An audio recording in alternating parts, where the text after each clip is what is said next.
Zohana bung thum cha nga na ala li so na soi hi tuya baptisma a soi na nge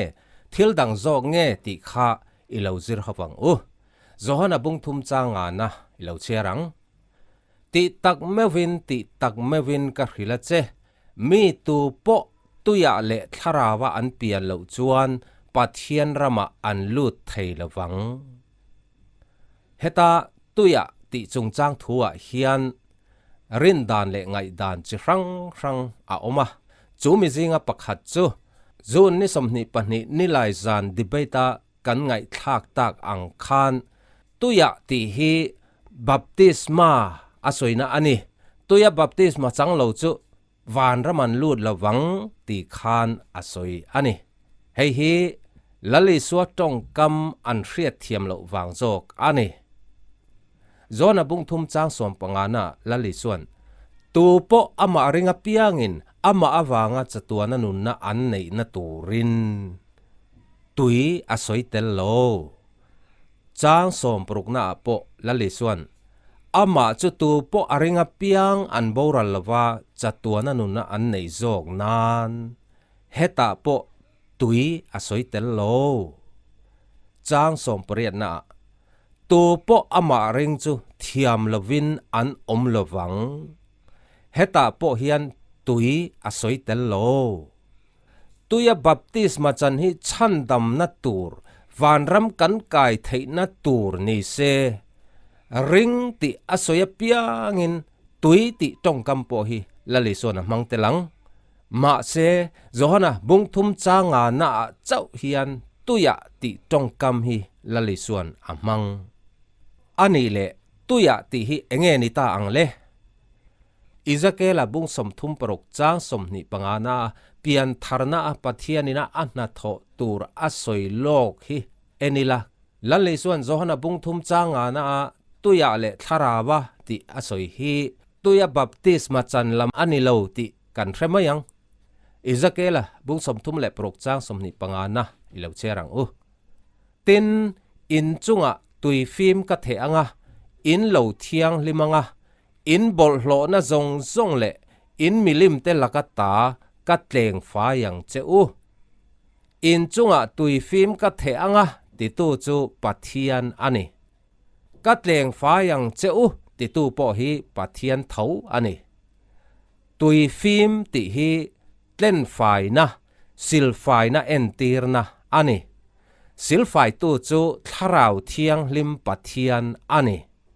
chu wangin Zohana bung thum changa na lali suan tuya ati hi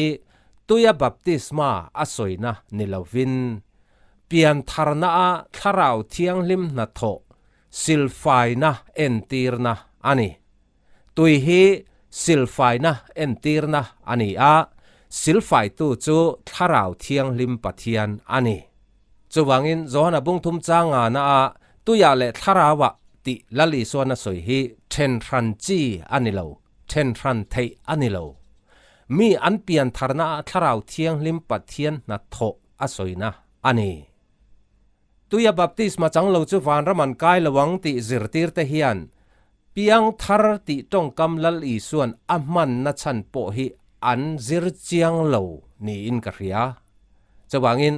piang thar ti tongkam lal i suan amman na chan po hi kan hriat chian apoimo piang thar ti tongkam aman na chan chu hei hi ani inu in arin lai che khan I tho ve le I pui ve na I tel ve na a omem inu in arin na che khan I tho ve na le I tel ve na pakhat ma a omlo ang pokin vanram kan kai na tur chuan kan tho ve thei le kan tel ve thei na le kan lo pui bom ve thei na a omlo ti kan hriat thei na turin piang thar ti tongkam hi lali suan amang ani chawangin chandam na vanram kan kai thei na turin baptisma a hlo chua hi tumsu tuya baptisma chan hi vanram kai na turani lo Krista thupek zoma amma chulale chandam tua kapom karing ti entirna symbol ani tuya baptisma chan hi swalten faina ani lo vanram kan kai theina turani lo ti ka soya wang hian baptisma hi ka soi nep anilo keima ngei po hi baptist ko hranami kan baptist ko hran chu conservative evangelical kan ni baptist ma hi kan ngai poimo ama ero chu chan dam na tur le van ram kai na tur le sual tlen fai na tur anilo ti hi kan hra chiang lal isu kan rina fangin chan dam kan ni van ram kai tur kan ni ti thin lunga fia taka kan hria ta wangin lal isu thupek zoma tuya baptist ma chang hi kan ni zok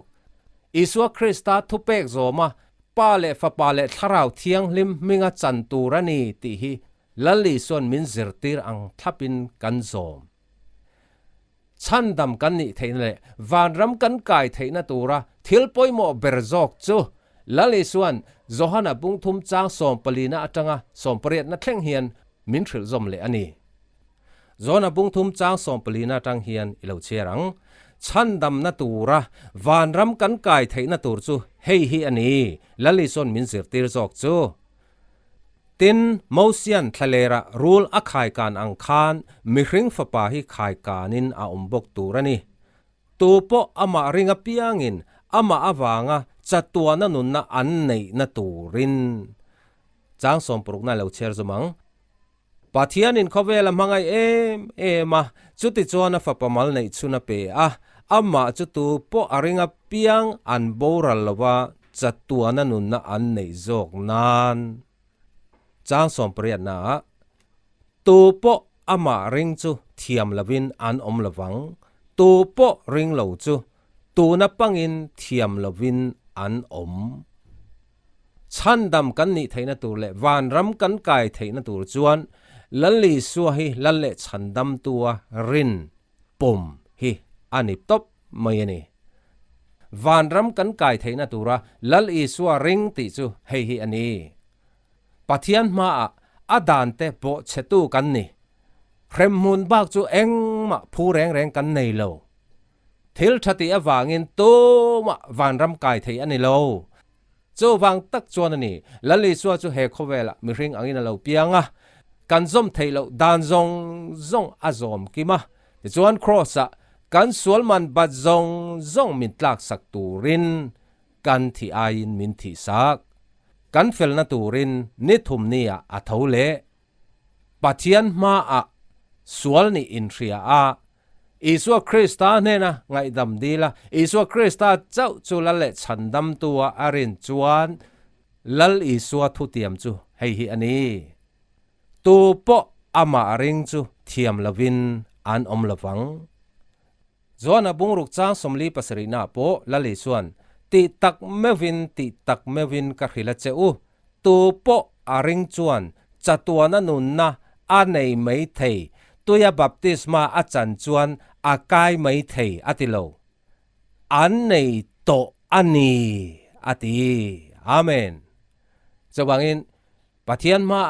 adan bo chetu misualini khrem hun bak chu eng ma phu reng reng i nei lo cho wang chuan ani lali so he khowela alo kala izom theilo dan zong zong azom kima cross a isolman bat zong zong tlak sak tur chain athia efel na turin ni thumni a thole ti irin chuan lali chuan ti tak mevin ka hrila cheu tu po aring chuan chatuana nunna anei to ani ati Isua Krista chulale chandam tua iringa ipom to ani chuan athupek izom masak bertur chu tuya baptisma chan hi ani lali suan athupek zom tu reng chu malasom thin lalpan athu kan zatan malsom se